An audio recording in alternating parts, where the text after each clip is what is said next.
First, I want to thank you for having me. Only those of you who've been in the north this winter know how sincere that thanks is, because it is beautiful here and it is 2 feet of snow there. I really am seriously thrilled to be here. I think the Institute is doing fabulous things here, and they really have been very gracious in having me down, and it's really great that you could all turn out and come and see the talk. But I really do think they're building something here that's really worthwhile and exciting, and it's nice to see so many young people being part of it in one way or another. The title. Let me make sure my phone is turned off so I don't embarrass myself in front of you all. Yes, the title of the talk today is "The Road to the Declaration." As you all know, we are now approaching the 250th anniversary of American independence. It has seemed in recent times that our society, riven as it is by partisanship and undergoing extremely rapid technological change, has a hard time, I think, imagining and understanding its own past. And I think young people sometimes find the revolutionary past distant and cold, with little to appreciate in it. But that past is very real, very vibrant, and filled with profound events, none more so than the crisis that led to the Declaration of Independence in July of 1776. Today, I'm going to discuss the road to the Declaration. The revolutionary generation and the members of the Continental Congress began that journey not knowing where they were going. They had no real army, just the militia army around Boston, no gold or silver, no diplomats, no official plan of government, either central government or at the state level. They had nothing to fall back on. They had no allies abroad. And in fact, many essentially involved in the protests against British actions and in the Continental Congress itself, even those who were partisan, really wanted to avoid independence almost until it came. And even those who supported it approached such a momentous decision with trepidation. It seemed like the end of the world, and in a way it was the end of the world. It was the end of one world, the world in which there was a British America, and the beginning of a new world, which saw the formation of the United States of America. But events moved forward so fast that the Second Continental Congress, and indeed, I think all Americans, soon found themselves faced with previously undreamed of decisions, which formalized the destruction of the First British Empire in July of 1776, and announced to a startled world the arrival of a new nation on the Atlantic's western shore. It was, I want to argue today, or talk about today, the continuation of warfare between the provincial militia and British troops, the royal authorities' rejection of efforts at conciliation by the Americans, and the work of writers, the most famous of whom is Thomas Paine. How many of you have heard of Thomas Paine, the young people, right? Almost everyone has heard of him, even if they haven't read his famous pamphlet, Common Sense. He was one of a number of writers who were encouraging a movement towards independence. And those three factors, the continuation of fighting, the failure of the royal government to sort of reach out and try to find a peaceful solution to their problems, and the work of these writers created a groundswell pushing for independence. And these sort of factors led the Second Continental Congress and the American people down the road towards July 1776. I think some might say that seeing the movement towards independence as unanticipated and contingent takes away from the importance of what happened then. But I beg to differ. However unexpected their journey might have been, what happened in those months leading to the Declaration of Independence marked a watershed for the American people and indeed for all of humanity. A desperate rebellion became a profound revolution, the implications of which reverberated through American society, and I would say throughout the entire world in the centuries that followed and continue to even today. The empire began to unravel in 1774 in the wake of the Boston Tea Party, which occurred in December of 1773. The British reacted to it by basically passing a death sentence against the port of Boston and the government of the Massachusetts Bay Colony.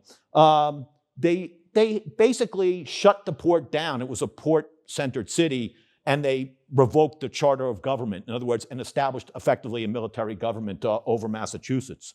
As strange as it may seem, I think, in the 10 years before, which if you read in your high school textbooks, those 10 years before, there was unrest, but people basically saw it as a kind of long hangover after the previous war, which had been called the 7 Years' War. That had been a global war. The Americans were involved in it on the side of, as part of the British Empire, and it created a lot of problems. And no one really saw in 1774 that they were only 18 months away from independence. They did not think that. Most people, 95% of people who were in North America, they had not been thinking about any of this until 1774. And that was especially true, I think, of farmers and people, artisans, people trying to get on with their lives. When we look at their records, no one is talking about this stuff. But suddenly in 1774, there's a change. People begin to become extremely concerned. It became a political and constitutional and intellectual crisis in 1774 as the colonists responded to the punishment of Boston by the London authorities and the simultaneously passing bills that seemed to give away the interior of North America to the colony of Quebec, which had been conquered in that earlier war. They also established a Catholic religion in Quebec, and most of the colonists were Protestants. They saw that as a threat, and it led to a kind of unfolding crisis. These problems, these tensions, led to the calling of what was called the First Continental Congress. And that's the Continental Congress we hardly ever hear about. We always hear about the Second Continental Congress, which declares independence, but we don't hear about the First Congress. And they meet, and of course, everyone is saying, hey, we got to figure a way out of this. We don't want a rupture with Britain. People like being British. Britain was the leading empire in the world. It was considered the freest empire in the world. They were loyal to Great Britain, but they see now that there's danger ahead. And a lot of them are saying, hey, we can't fight Great Britain. It's the most powerful empire in the world, certainly with the most powerful navy, not so much army, but navy. How would we win? I mean, there's no way forward. That first Congress basically took no profound steps. And what they tried to do is reconcile with the London government. And they were going to the London authorities and saying, come on, give me something. Just work with us a little bit here. And the London authorities were saying, no, we can't work with you about this. You've destroyed property. You have been engaged in this sort of unrest. You've rioted and stuff. We're not going to we're not going to give you anything. And so the crisis continued. It was, I think, in 1774 that after that sort of failure they all go home. They don't continue to sit. Basically they all just go home after that failure. But things start to happen on the state and county, or now it's the colony and county level. What appears are two things that begin to make it look like, hey, something bold is going to happen here. These are the appearances of what are called the committees of safety. Just as you see in other revolutionary societies, the committees of public safety, they begin to say, you better get with us, to the entire population. A crisis is coming. You better start to get behind us. And what were called popular conventions, which basically sort of usurped the power of the royal colonial governments. Popular conventions, state or colony-wide conventions, they begin to sort of take away some of that power. These committees of safety, incidentally, there are hundreds of them in the colonies. Some of the stuff they get into is pretty unsavory. And have any of you seen the John Adams miniseries based on David McCullough? You see that scene in the beginning where they're torturing the guy, the tar and feathering? That's real. They did that to hundreds of people who were resistant.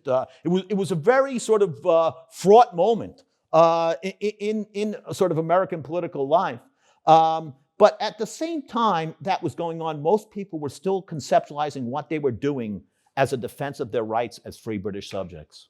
They were not thinking in terms of, I'm an American and that's a unique thing and we have a unique set of rights or a unique set of values that we're trying to project into the world. They were saying the London government is violating the principles of the British Constitution and we need to defend those principles against a tyrannical core, tyrannical central government.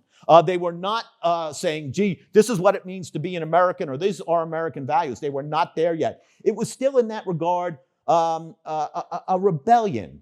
But it was not a revolution. It was a rebellion against that authority, but they were not projecting forward into a new era of what they intended. They feared that the London government had been compromised by conspiracy, what they called a popish plot, a plan to establish tyranny in the empire and corrupt its people body and soul, to make them sort of accept what we would call tyrannical government. And of course, most people in America, they were instinctively resistant to that. but they were still thinking themselves as imperial subjects who were aggrieved by parliamentary legislation, and they believed that the British Constitution, as I said, had been violated. But the crisis intensified, I think, with the outbreak of fighting in Massachusetts in 1775. I lived near that battlefield. I visited many times, and near the Lexington and Concord battlefield.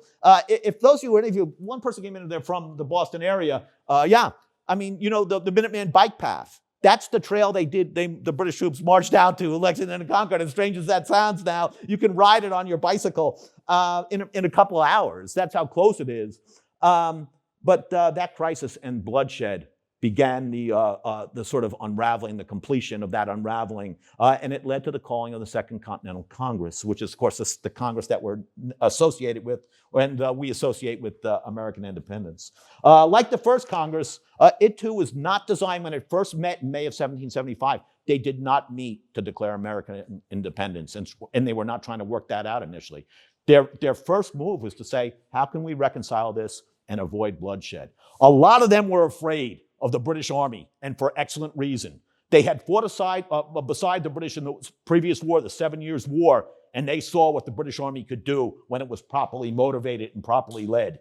They saw them. Look, they defeated France in that 7 Years' War. France was 4 times the size of Great Britain, but they still defeated them. They overran most of India. They absorbed most of North America, the eastern half of North America from the Mississippi east. They had taken that over, most of that. At that time is when the British, at the end of that earlier war, had seized Florida, including West and East Florida, where we are today. That had become British territory. They saw what the British Army could do, and some of them who were even very, unhappy with the London government were like, "Look, if we fight, we're going to lose. If we fight them, we're going to lose." And of course, that's a powerful motivation to try to seek reconciliation. If you think we're all going to end up either shot or hung, it leads you in that direction. For certain, among those congressmen, there were already those pushing towards independence, led by the Adamses, who were cousins. They were not brothers, John and Sam Adams. They didn't really even know each other until the imperial crisis. There it is, bringing people together. Imperial crisis, it brought them together. But they were cousins, and they knew of each other, but they were not close until the imperial crisis began. They were pushing towards independence sort of gently, but the majority of people called to that Congress still wanted to try to restore the empire, which was hanging by the proverbial thread. Initially, those who wanted to stay in the empire, they were led by John Dickinson of Pennsylvania, considered one of the colony's finest attorneys, was also the author of Letters from a Pennsylvania Farmer, which were a famous tract from earlier in the crisis, a famous piece of writing. Dickinson at that time, earlier in the 1760s, he'd been like a real red-hot revolutionary, but time cooled him off. And by 1775, he was one of the people who said, if we fight, we're going to lose, and we're all going to be hung. There's no way forward. He had married a Quaker woman from a prominent family. That was clearly part of it. Pennsylvania, as you know, had a large Quaker population. They were pacifists. They did not believe in fighting in wars. He did, incidentally, believe in fighting, potentially. He never became a formal member of a Quaker meeting. But in that moment, early on, he is the leader of Congress, and he says, we must petition the king to try to get a reconciliation. So they adopted something called the Olive Branch Petition. And as it sounds, it was an effort at peace. And they send it to London, and they all have high hopes that this is somehow, the king is going to intervene on their side somehow.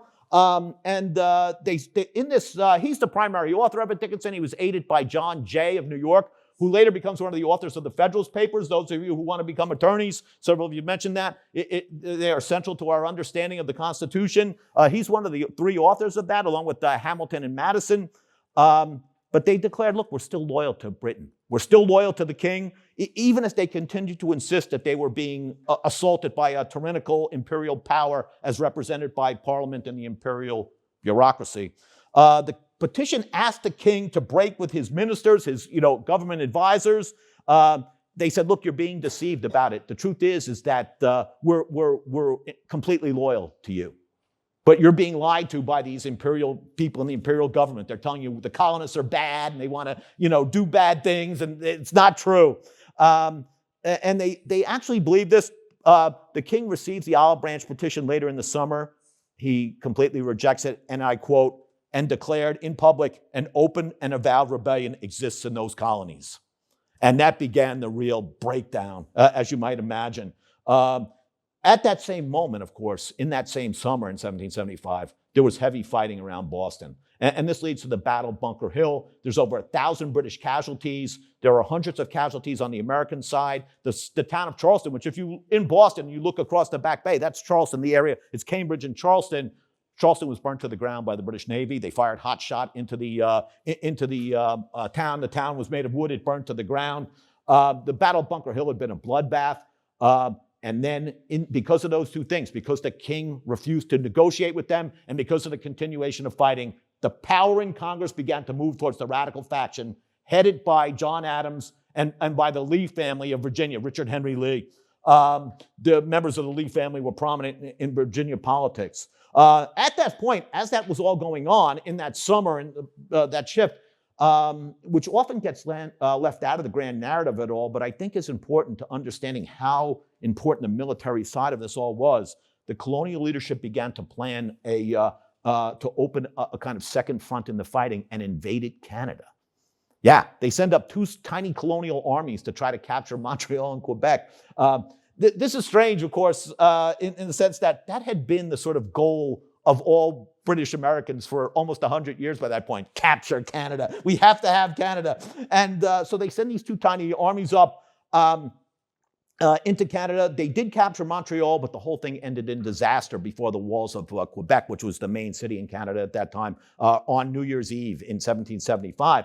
The reason I bring that up is I think that this continuation of the fighting and the opening of the second front made negotiation almost impossible.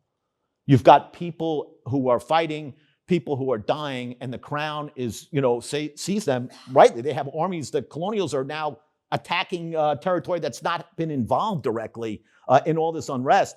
They wouldn't negotiate. And it also led people, and I think you'll agree if you think about this, it changed the ideological structure of the rebellion for this reason. If you have people fighting and dying, people start to ask the question, what is it that we're fighting for? What does it all mean? Where are we going with this? They start to ask that question in a profound way because hundreds of Americans are dying. When they send one of those forces across sort of Maine to try to get into Canada, about a third of the force dies before they even get there from disease, starvation, accidents along the way. And when they storm Quebec on New Year's Eve, 1775, hundreds are killed, captured, or wounded, including the leader of the expedition, Richard Montgomery, who was a former British Army officer. He's shot to death in the opening moments of that. In a blizzard, that attack occurs, and the attack falls apart. Their leaders. When you have people dying, bleeding, and dying, you're always going to ask this question: where are we going, and why are we doing what we're doing? And to ask that in a certain way, I think really does move the conversation ideologically in a different way. Without doubt, those questions helped change a British rebellion into an American revolution. The invasion of Canada made negotiations virtually impossible in the fall of 1775, and both sides began to prepare for a more general war. In January of 1776, the Congress received a letter from General Washington concerning the fighting that declared that the clouds thicken fast. Where they will burst, I know not, but we should now be armed at all points. Congress also received at that same time, in January of 1776, a report that the British government had hired German mercenaries, the people we call the Hessians. Most of you have heard of them, correct? From your high school, the Hessians. They're German mercenaries. They come. Germany was not one country at that time. It was over 300 different political units that were semi-autonomous. They were under an umbrella called the Holy Roman Empire. That's a simplification. They had hired probably between 12 and 15,000 of these Hessians. They were from different German states, not just from Hesse-Kassel, to come and fight. When the colonials hear this, they're like, hey, you're hiring foreigners to come and occupy British towns, which they thought of Boston, New York, Philadelphia as British towns. You're bringing this foreign army in on top of us. These Germans, they don't even speak English. I mean, what are you thinking? It was seen as a sign that the London government had gone completely tyrannical. At that same moment, as they got that news, Thomas Paine published his famous pamphlet, Common Sense, that laid out the corruption of the king and the parliament and the need for some kind of Republican government in America in a clean, straightforward manner. And that's why Common Sense is famous. It's not what Paine said. People had been talking about these different issues for months in the government. It's because he laid it out in a manner that people could understand. It wasn't high and technical. It was basic. It was directed at the base of the literate population. In other words, so that people could read those words and think, this is where we've been, this is where we need to go. And he's the first person who says the king is completely corrupted and we need to establish a republican or representative or a government based on popular sovereignty and reject royal authority. He's the first person who comes out really boldly. People had sort of hinted of this before, but he goes way farther and he starts to mock the whole idea, of course, of monarchy. It becomes one of the most important, of a large wave of publications that go in that direction. The war's intensification and the publishing of Common Sense began to radicalize the population generally. Look, it takes a lot to motivate people in that moment. Why? Because most of them are farmers. They're thinking, hey, if I'm not here to plant and harvest, we're all going to die. We're going to starve to death. They need to think like that. They come from agrarian communities, agricultural communities. But they begin to realize we're going to have to fight. And of course, that's a desperate step, and it's an emotional step to take, to think, I may die, my family, my child may die in this fighting, my farm may be destroyed. It's a huge, huge step to take that. It's a huge mental leap. In that moment, support for independence was especially strong in Virginia, North Carolina, parts of South Carolina, and New England. Indeed, by early 1776, many of the New England colonies could properly have been called independent states already. New Hampshire, which we sort of forget about, forms the first independent government in December of 1775, and they basically say, we're out. This is our government now. It's a rejection of the royal government that had been in New Hampshire. The other states are close behind and following suit in New England. The support for independence was much more uneven in the mid-Atlantic states, in the middle colonies, New York, New Jersey, Pennsylvania, Delaware, and Maryland.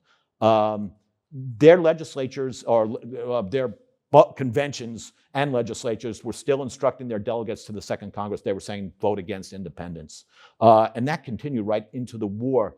The power was in those state conventions, and if the state conventions opposed independence, it would have been hard to drive forward from there. But in that moment, those state conventions and state legislative bodies, their sort of royal authority had begun to break down.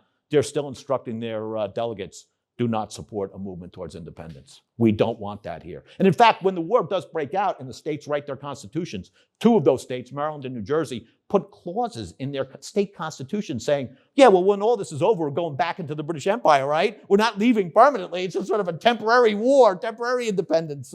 They put clauses saying we're still loyal. We want to go back in. As strange as that may sound, though, in the other areas, in Virginia and in New England, some counties and towns began to declare themselves independent of Great Britain. Some of these little towns that have, maybe 50, 60 male voters, electors, like, yeah, we're independent of Britain now. Put up your dukes, we're ready. We're ready to fight. In April, for example, the Committee of Charlotte County, Virginia, declared itself for independence. The action began to spread into the towns and counties and villages, and people began to say, we're independent now. We're not going to obey any royal authority. Not just now, which that had already begun, begun a year before, but ever again. And that really does change what's happening. Those sort of little declarations and proclamations from dozens of villages and towns made something evident. There was pressure coming from below on the Congress to move towards independence. And the Congress people in Congress, they know that that's starting to happen. Thomas Paine declared at one point that the yeomen and the artisans were all for independence, and he urges the Congress and the provincial elite, the elite of British America, he says to them, you've got to take the lead now. And for the question had not become whether America would be independent or whether it would come, and I quote, by the legal voice of the people in Congress, by a military power, or by a mob. Paine really thought that last method, the mob, was a distinct possibility, that people would mob, sort of attack the Congress. And he called on Congress to make, and I quote, an open determination and declaration of independence.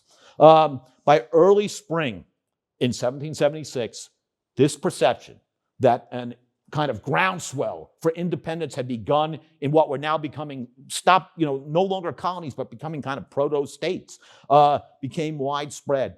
On the 2nd of April, Richard Henry Lee, one of the Virginia delegates to the Second Continental Congress, received a letter from Virginia which declared, independence is now the topic here, and I think I am not mistaken when I say it will soon be our favorite child.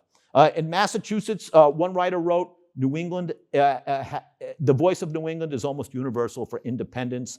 And on the 22nd of April, a writer from Springfield, Massachusetts asked Samuel Adams, will your Congress now delay for a moment the most explicit declaration of independence? All of that kind of writing builds up pressure. Look, those congressmen were politicians, just as politicians today. They're going to respond to this. They know that people want to break away. Strangely, in that moment, right before they really start to go down the glide path towards independence, a lot of the leaders who had been pro-independence start to say, hey, what are we really doing here? We may all die in this thing. We may lose everything. Certainly, if we lose, we're going to lose everything. And we're going to be hung. Even those leaders who were militant in moving towards independence had been talking this way, and their supporters in their local counties, towns, colonies, they begin to have hesitation, particularly those at the top of the society. Because, look, if you're a member of an elite and you have wealth and power and you have enslaved people and you have all those things, you start thinking, what will a revolution really do to my position? What will happen to me when this all occurs? And they do have that moment. It's in April and May, and you can see it in their correspondence. They start to have, but in the end, they realize there's no other way. We're either in this or we're all going to be subjugated to a tyrannical government. There's no other way. We have to fight. They go on and on about this, their fear. One wealthy Virginia planter's right. He says, he writes to George Washington, I need only tell you of one definition that I heard of independence. It was expected to be a form of government that by being independent of the rich man, every man would be able to do as he pleased. Even those who were leaders in the American resistance, they feared this in a certain way, but in the end they say there's no other way for us forward. We have to go forward or we'll be subjugated. It was against this backdrop of pressure from the kind of congresses and conventions and committees and towns and villages, and in this very difficult military situation that they were in, that the Second Continental Congress began deliberating over whether and how to declare for independence. In mid-May, after several of the really what were becoming states requested explicit instructions for setting up governments independent of Great Britain, the Congress passed a resolve denouncing the royal government and stating that it be recommended to the respective assemblies and conventions of the United Colonies, where no government exists to meet the emergencies of their affair, to adopt such governments as shall, in the opinion of the representatives of the people, be best conducive to the happiness and safety of their constituents in particular and America in general. And many of them saw that as a kind of declaration of independence. We're going to set up our own governments outside of royal control, sort of in the open. Power was in the state governments. And that was a really massive step because it's a rebellion against central authority. So politics is really, what's happening in the states is crucial. On June 7th, with fears rising that a massive imperial strike force, military strike force, was headed to New York City for New York Harbor, Richard Henry Lee introduced the Virginia Resolutions calling for independence, the final catalyst for the writing of the Declaration. And it is, I think, noteworthy, worthwhile to note the second resolution that right after declaring the colonies free, he asked Congress to take the most effective measures for forming a foreign alliance.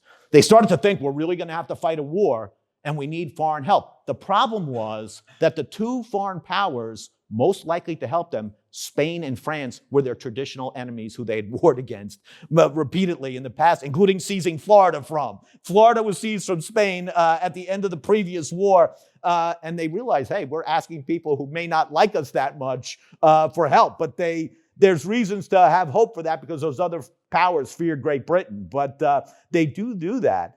Congress's actions after June 7th, including the writing of the Declaration, were in part aimed at securing that military and financial alliance. But equally important was the call to form a kind of formal confederation. As amazing as it may sound, they did not have a plan for central government. They didn't know where they were going. As amazing as that is, they had written some drafts of what becomes the Articles of Confederation, which is the first American government, which then is done away with at the time of the Constitutional Convention in 87 and 88. They didn't have a plan. They didn't know how they were going to govern themselves. And in fact, it was a kind of deeper philosophical problem because the rebellion, as I said, was against central authority. So when people started saying, okay, we need to form a central authority, a lot of people were saying, no, not really, I don't want to have a central authority. I don't want somebody in a distant government coming here and telling me what to do. I want to be governed locally by people in my own community, in my own county, or my own state. I don't want a central government coming from who doesn't know anything about what's happening in Virginia or Massachusetts, coming here, telling us what to do, putting taxes on us. They had no plan. And in fact, as strange as it may sound, the Articles of Confederation, that first government, wasn't formally ratified until the end of the war, till 1781. They just sort of went with what they had. And they were like, okay, we'll use the Congress for this now. But they didn't know where to go. They didn't know they didn't know how to square that circle in a certain way. Because if they said, no, we need to form a strong central government to fight this war, people would not have supported that. The Congress then appointed a committee of 5, Thomas Jefferson, John Adams, Benjamin Franklin, Roger Sherman, and Robert Livingston, to write a declaration to, and I quote, render it consistent with European delicacy for European powers to treat with us or to receive an ambassador from us, that the present campaign may be unsuccessful, and therefore we had better propose an alliance while our affairs still wear a hopeful prospect. John Adams, in old age, recorded his argument with Jefferson, which forced the Virginian into writing the document. The others largely removed themselves, although not totally. Franklin remained pretty involved. But Jefferson and Adams, it's sort of left to them, at least initially. This is Adams. The committee met and discussed the subject and then appointed this is Adams writing in the 1820s, at old age, and then appointed Mr. Jefferson and me to make the draft. I suppose because we were the 2 highest on the list. The subcommittee met. Jefferson proposed to me to make the draft. Adams, I will not. You shall do it. Jefferson, oh no. Adams, why will you not?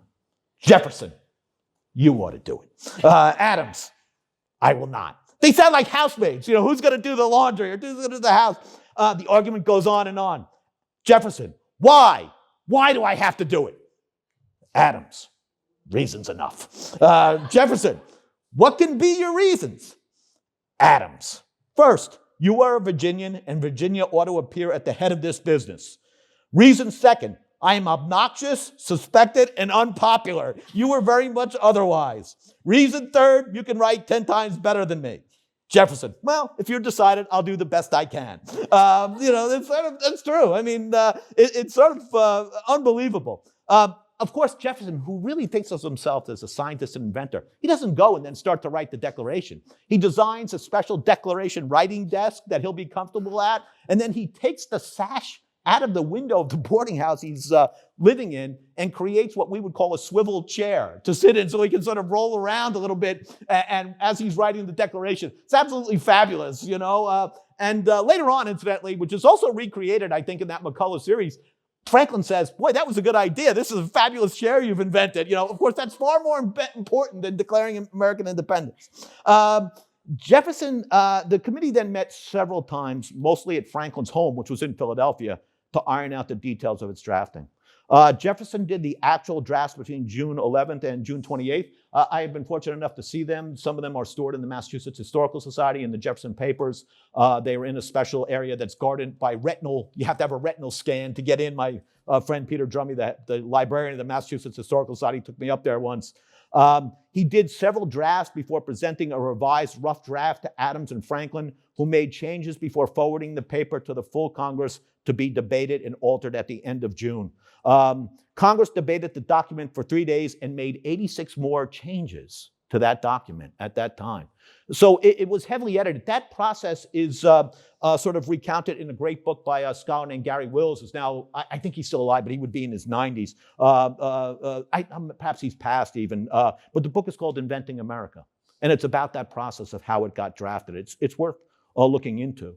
It was also agreed at that moment that the document would have to be approved unanimously by all the colonies, which, I mean, the people who were pushing for independence, their heads exploded when that. But John Hancock, who's the president of the Congress, says to them, if we go down this road and we allow some colonies to say no and they leave, we'll be forced to kill other people who are here in this room with us. And we cannot do that. If we're going to fight the British Empire, we have to have unity. We must stay together. When the first vote was taken, 9 colonies were in favor. South Carolina and Pennsylvania were split. South Carolina and Pennsylvania were split, but they were opposed. And Delaware was split. At this point, on the end of June and the first day of July, the myth around the document began to be built. On the word of Delaware being a split vote, the third Delaware delegate, Caesar Rodney, arose from his sickbed. He was seriously ill and rode 80 miles at night on horseback to cast the vote for independence and move Delaware into the pro-independence camp. At that point, on July 1st, John Dickinson, who was still the head of the opposing faction, he left Congress. And his role, incidentally, if you want to ask in the question and answer, ask on. He's a fascinating and contradictory figure in the American Revolution, although he supports, he ends up playing an important role in American independence. But he refuses to sign the document, and that gave Franklin the power to bring the Pennsylvania delegation into the pro-independence camp. Then they got into a conflict with South Carolina, and that is over the slavery language in it, because the Declaration had contained language denouncing the slave trade and enslavement.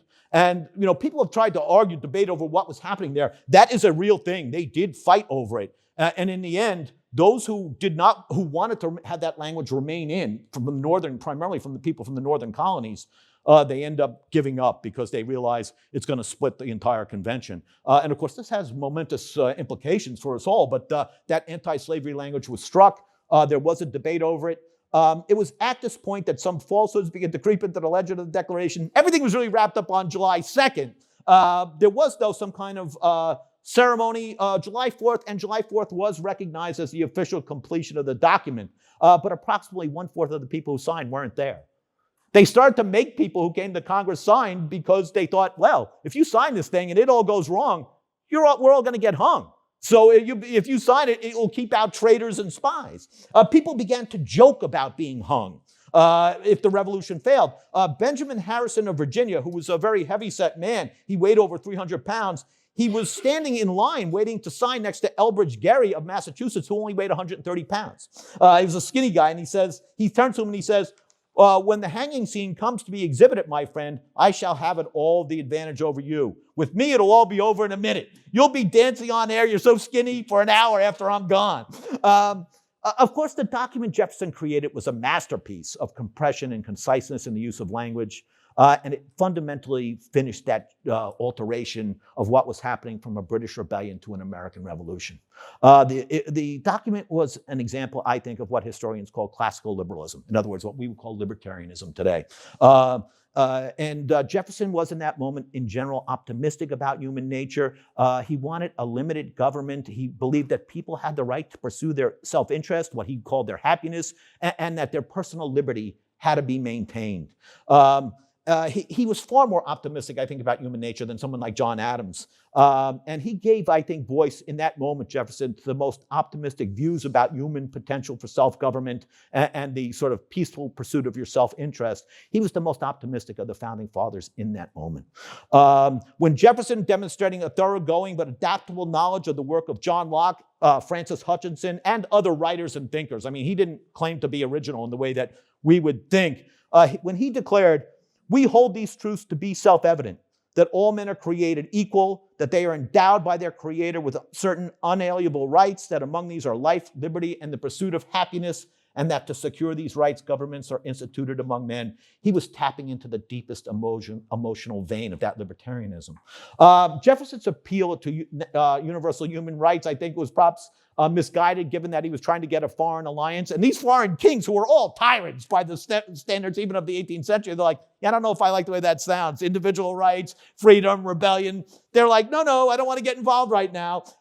They did not initially rush to embrace the American cause. But paradoxically, the response at home when it was read out loud was tremendous and, in fact, unexpected. In many places, although not all, the public reading of the Declaration had profound effects. It gives us, wrote Joseph Barton of Delaware, a great turn to the minds of our people, declaring our independence. Now we know what to depend on.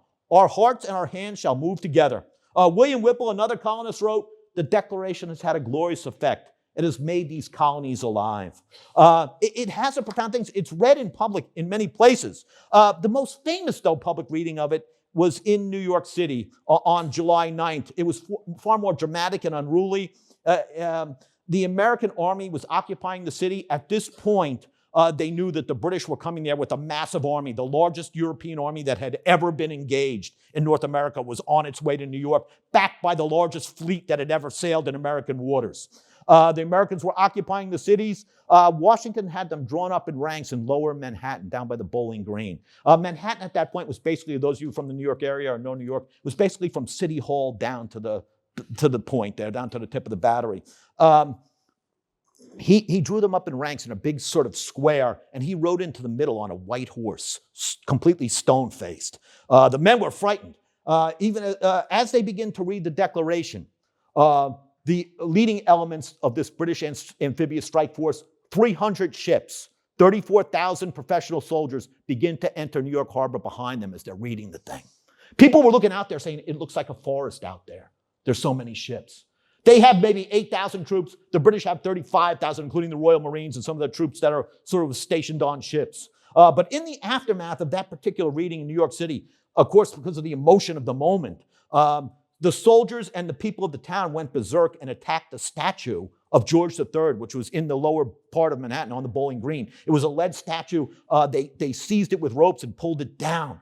It's one of the most famous scenes of the American Revolution, reproduced in a number of historically inaccurate paintings, which is why I didn't show any of them. They're all historically inaccurate. Incidentally, that famous scene was recreated in a bad 1980s movie about the American Revolution starring Al Pacino, The Godfather. Yeah, the guy from The Godfather. He plays an American revolutionary. And of course, he's completely miscast. I mean, he's not, and you almost expect him to say, we need to put the hit on George III. But it doesn't happen. I mean, he doesn't go there, but it does become the sort of start of a wave of iconoclastic violence against symbols of the king and royal authority. They actually have mock funerals for the king, mock funerals for what they bury in a coffin, and they put on the coffin British Liberty, and they bury it. They begin to shoot crowns, like crowns that were in signs, they shoot them out. And there's a whole bunch of other incidents in this way. It goes on all throughout the summer of 1776. The Declaration and the subsequent celebrations pulled together those in the American cause, and it also drove out people who were equivocating or who were opposed to American independence, which is a significant portion of the American population. It really does begin to change in that moment. Benjamin Rush, who becomes a leading figure of the revolution, he's a doctor in Philadelphia, but he's heavily involved in all these politics, declared, the Declaration of Independence has produced a new era in this part of America. And indeed, it became a new era around the world for an age of revolution that fundamentally changed the world. The American Revolution began to inject ideas about self-government, about natural rights and natural law, about free trade into Western political discourse in a way that had not existed before. But the full power and extent of this change was not immediately evident. The Declaration was not, like the Constitution, the founding law of a new society, and because of that, the Declaration had a strange afterlife in the late 18th and 19th century. In fact, many wrestled with its implications, not always happily. Indeed, its legacy was so controversial, so up in the air, that a 19th century observer declared, from the date of its original publication down to the present moment, it has been attacked again and again, either in anger or in contempt, by friends as well as by enemies of the American Revolution, by liberals in politics as well as by conservatives. And that sounds shocking to us because of the veneration we hold for that document. But I believe that it was accurate. The Declaration's role in American political society and American political culture was such that its historical legacy was actually contested until the American Civil War. The document's initial stature, ambiguous stature, and in this contest, it was initially caused because the founding generation divided in the 1790s, the people who won independence, into two factions, the Federalists and the Jeffersonians. They became involved in bitter political disputes. It was rarely, if ever, invoked during the Constitutional Convention itself, although in the ratifying conventions, when they send it out to the states to be ratified, it's invoked more, I think, than scholars realize. But in the convention in Philadelphia, the 1787 convention that establishes the government under which we live now, it was not invoked. The political factions fought over it. The Federalists, the more conservative faction, led by Washington, Adams, and Hamilton, among others, they wanted to sort of downplay it because Jefferson was the leader of the faction that opposed them. And so that created a kind of strange legacy in that regard. And in that sort of struggle, the holiday, the 4th of July, became separated from the Declaration somehow. 4th of July meant independence. It did not necessarily mean what had been said in the Declaration. That separation was so real that it seemed that the Declaration would at times be forgotten or vilified. And at times, as strange as it now sounds, people were unsure where the original copies were. In the 1790s, John Jay of New York, he was a leading Federalist politician, he had it for a while, and then he gave it to John Marshall, who plays a central role in establishing the Supreme Court and the nature of the Supreme Court. The Supreme Court had already been established, but the functioning of the Supreme Court. In 1814, when the British were preparing to burn Washington, it ended up in a farmhouse in Virginia. It sort of then bounced around, and it ended up in the patent office, where a clerk decided, hey, this is great. I'll frame this and I'll put it on my office wall, the Declaration of Independence. It then ends up being moved to the State Department, where it was placed in a safe, not displayed, placed in a safe until 1921. It's now, of course, in the National Archive, and it's displayed in Washington. This legacy then became more contested because the Southern politicians that read it saw that the calls for liberty and natural rights could undermine slavery. While the founders were and are indicted for not leaving that language against slavery and the slave trade in the document in 1776, which is absolutely true. They purged that language for political reasons, to try to create unity, and they took that language out. Of course, that has had tremendous and difficult ramifications for our society. But what I think gets less acknowledged is that the document they did produce and they did use, with its pointed articulation of natural rights and natural equality and a right to liberty and happiness, became a powerful weapon against enslavement in the 19th century. John Calhoun, perhaps the leading Southern politician of the pre-Civil War period, attacked the very premise of the Declaration of Independence. It is, therefore, a great misnomer to call it a state of nature. Instead of being the natural state of man, it is of all conceivable states the most opposed to his nature. His natural state is the social and the political, the one for which his creator made him, and the only one which he can preserve, perfect his race. It was a racist response to the Declaration of Independence. Remarkably, most Northern politicians failed to respond to those attacks. Only the abolitionists seized the Declaration. They understood that its language could be used to indict slavery, which is, of course, what the Southerners, people in the slaveocracy, in a sense, feared. And they were willing to declare that the Declaration had power in our society, binding power. But it took time for that view to spread. It was left to Abraham Lincoln to rescue the Declaration and move it back to the center of American political culture and American political thought. Even early in his career, Lincoln quoted and cited the Declaration, saying at one point that the principles of Jefferson are the definitions and maxims of a free society, and he used that language again and again to attack slavery. It was finally the Gettysburg Address, filled as it was with reference to the founding generation, the right to liberty, and the restatement of the idea that all men were created equal, including the enslaved, which moved the Declaration back to the center of American political culture and American history. It is difficult now, I think, to imagine our revolution, our society, or our world without the Declaration and the American independence it announced. Our political values and political languages were first given open legitimacy in 1776, and while the Declaration had no binding legal power other than to declare the colonies free of Great Britain, I think it had a binding moral power on the nation whose birth it announced. In its promise of life, liberty, and the pursuit of happiness, and its use of natural rights to justify rebellion against tyranny, the Declaration gave moral direction to the revolution and provided the basis for all Americans to demand an equal place in our society. For certain, it would take decades and centuries even for African Americans, women, and others to fully enjoy the Declaration's promises of liberty and the pursuit of happiness, but it also offered them powerful grounds to demand those rights. We see it used that way again and again in the 19th and 20th centuries by figures like Frederick Douglass and the delegates at the Seneca Falls Convention in the 19th century. And over time, the Declaration's words would, I think, come to offer uncounted millions among an oppressed and suffering humanity beyond American shores the hope of at least one kind of liberation. Indeed, I think it's fair to say that the Declaration provided the new nation that began to emerge in 1776 with a political soul, an enduring tradition of inclusive liberty. And we Americans, we carry that legacy still, even today in 2026. Thank you for having me.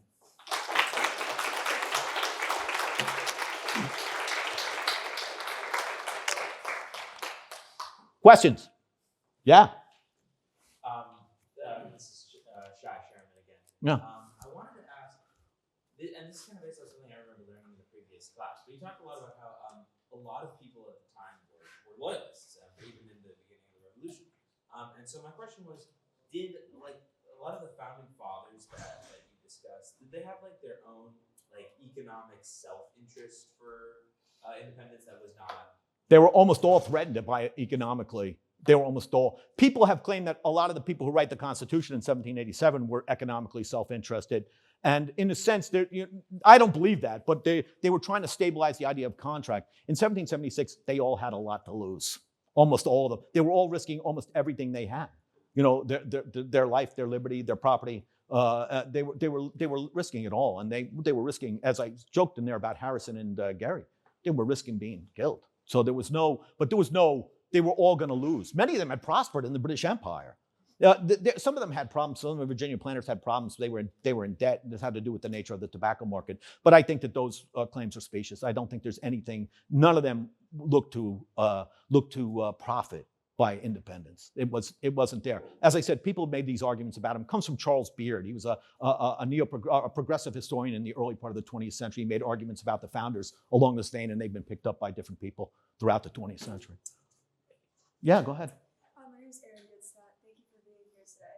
So you said the first Congress had doubts about winning, so they tried to reconcile with the London government. Correct. Rather than continuing their fight. I understand the Second Continental Congress had also originally met to reconcile. Right. But the states were expressing their want for independence. Why didn't they express it to the First Continental Congress? In other words, because at that point, 1774, it wasn't there yet. They weren't there yet. A lot happens in those 14, 15 months. They really do move. A lot of it has to do with the fighting, the bloodshed. But there's also they try to reconcile and it fails. The first Congress had tried to pass a plan to offer an actual framework for imperial sort of reconstruction. It's called the Galloway Plan. It failed by only one vote. And that would have taken the whole thing down in a different direction. So they don't really go there. In other words, in 1774, there's no support for independence. It comes after the fighting in Massachusetts. It comes after this sort of journey that they all go on in that way. I don't know if does that answer your question? Yeah, go ahead. My name's Ricardo. Thank you for speaking with us. But my question is, how much of an impact did not having a written or uncodified British Constitution push more the colonies towards independence? That's such a great question. As some of you may know, the British Constitution is not written down like the American Constitution or even our state constitutions. It's based on precedent and based on, some of them, people focus on the British Bill of Rights of 1689. They see that as being sort of fundamental to it. But the truth is, I think it's a very important point because understanding of what the British Constitution meant was not uniform in the empire. The empire had many different sort of areas of different parts of the empire had different understandings of what that term, the British Constitution, meant. And therefore, they thought about it one way in the American colonies and another way in London. And that was definitely part of the problem they were having. The empire knew this. And one of the things I'm working on 2 books now on the revolution. One of them is about these plans to reform the empire and create a kind of institutionally uniform empire. There's hundreds of these plans, which have not really been examined by scholars. The most famous one of them is the Albany Plan of 1754, written by Benjamin Franklin, and this Galloway Plan. But there are literally hundreds of others. And what these people were responding to was the thing that you're asking the question about. The British Constitution isn't written down. It's based on precedent. It can be seen in many different ways. How do we, interpret it? And what the reformers were trying to do was saying, we need a new imperial structure to make that work right.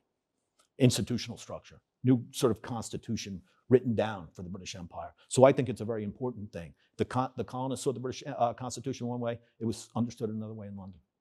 In London, they believed all power is ultimately held by the king in Parliament, acting with Parliament. That is the ultimate location of sovereignty in the British Empire. And they have the sovereign right to proceed anywhere, in any way they want to, say over issues of taxation. In the colonies, they didn't accept that. But they still saw their point as being, we're defending the British Constitution. And that went into a deeper idea about how they saw that document operating. Yeah, go ahead. My name is Etosis. Thanks for speaking again. So my question is, what would you say is the biggest butterfly effect that if that event hadn't happened, the Revolutionary War would have? If the Revolutionary War hadn't happened? The colonies would have lost. Would they have lost if the colonies lost the American Revolution? Is that what you're saying? Would you say the event, some specific event that caused their win over the British? In other words, Britain, what you're asking is if the British had defeated the drive to American independence or defeated the Americans, what would have been the implications of that? Impossible to tell. But look, America has been a colossus in the world for 250 years in different ways.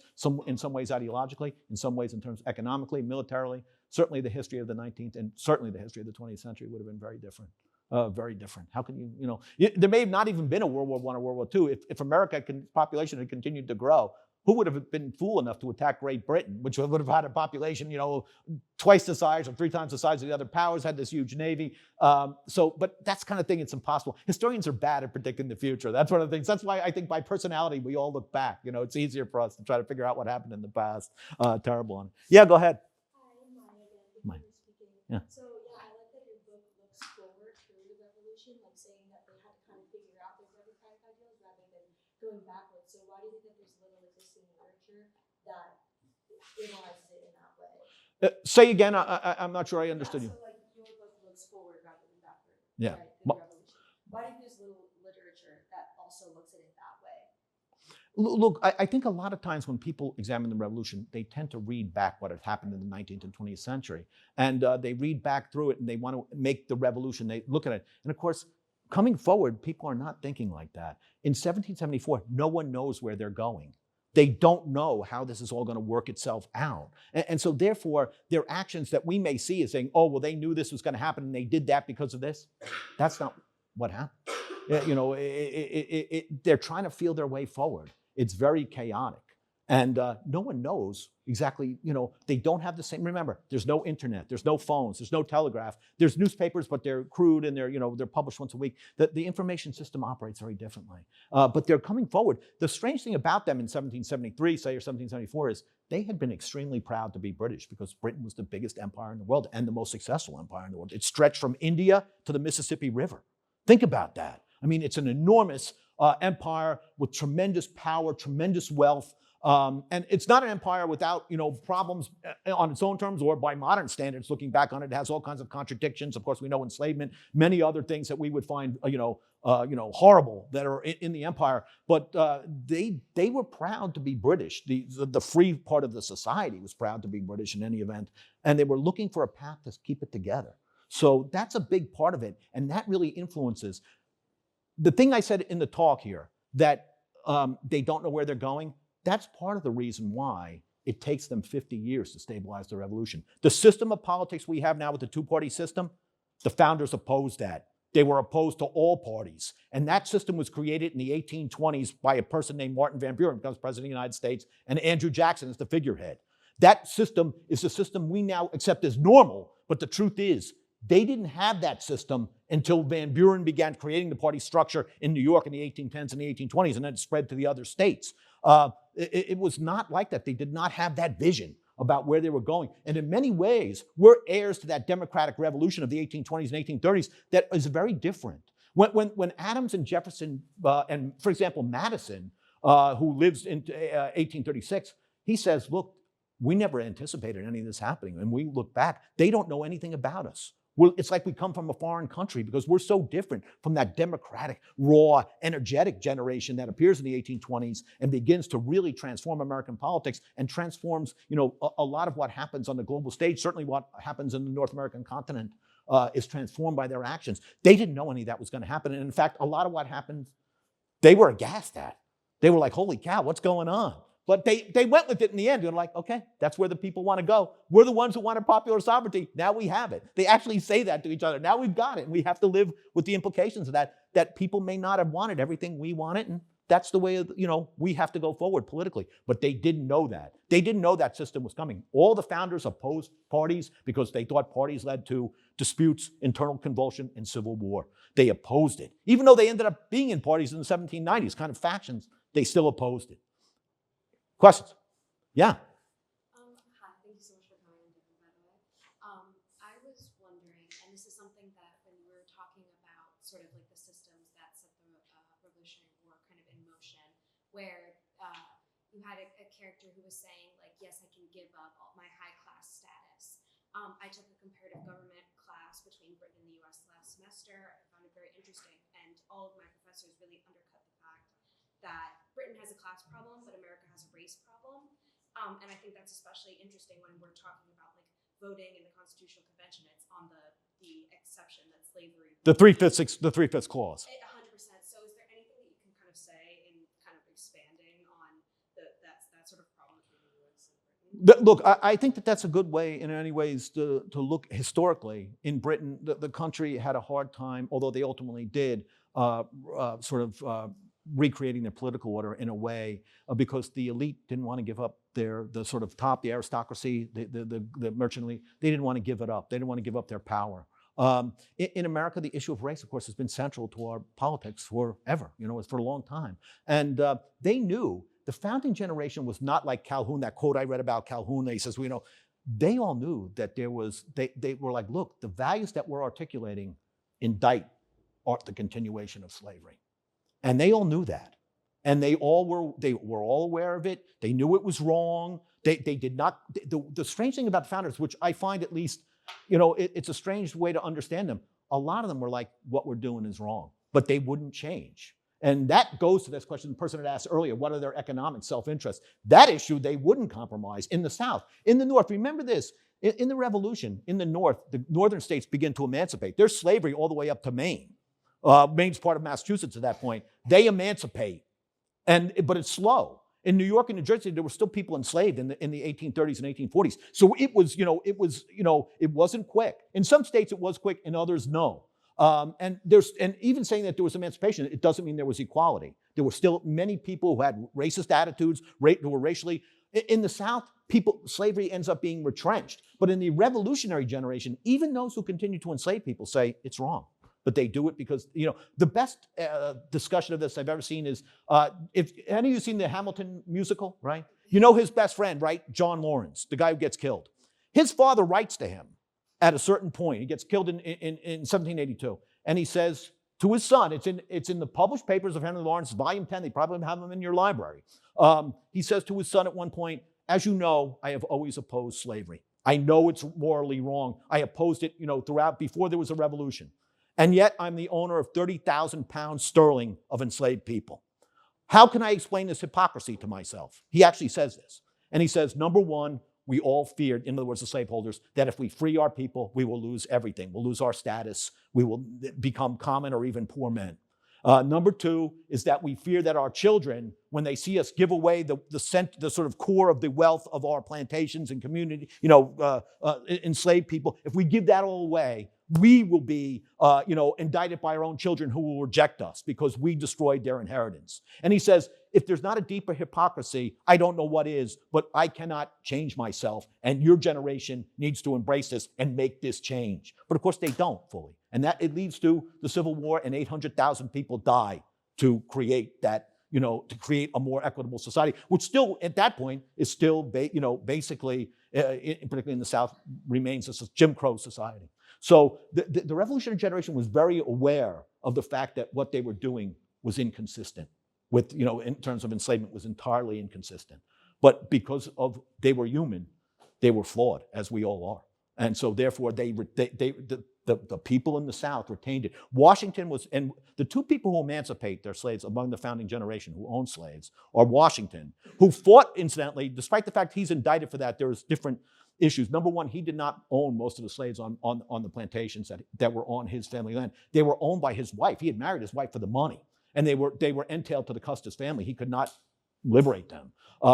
The other issue is that he had begun to approach people when he was president, saying, hey, shouldn't we be now making a plan to exit this practice of somehow working out without a bloodbath, working out? And instead of embracing that, people became very... But when he prepared to emancipate towards the end of his life, he also prepared his enslaved people for freedom by trying to get them education, training, and stuff. The other person who is not known as a slaveholder, but who was Benjamin Franklin. And he becomes an ardent abolitionist. I think Washington is a sincere abolitionist, although in a very conservative way. Franklin becomes an ardent abolitionist. And in fact, the last piece of writing he does is against slavery, right before he dies. He writes it in very passionate, saying we must end this practice because it stains what's the highest goal of the American Revolution. And of course, they're right. Enslavement stains that because it denies some people their freedom and their rights. I don't know, does that answer your question? I think so. Yeah. Other questions? One more. All right. Yeah, go ahead. Hi. My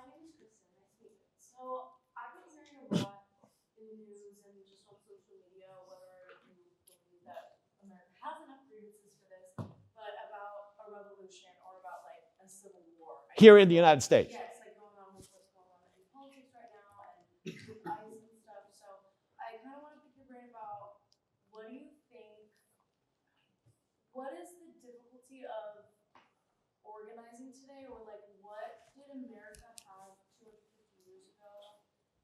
I don't really know how to word my question, but like what do you think it would take for, or what would revolting look like today? I don't know. And you know what? I hope I never find out. I mean, we have problems, as you know.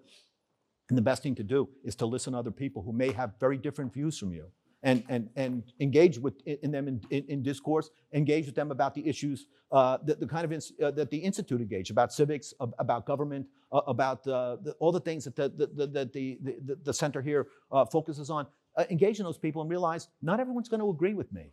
Some people are going to have very radically different views. And also, when you begin those conversations, at least when you begin them, to give that person the benefit of the doubt that their intention, however different their views, their intentions are, good.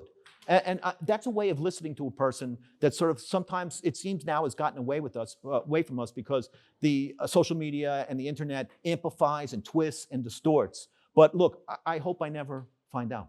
Thanks so much. Thanks for having me.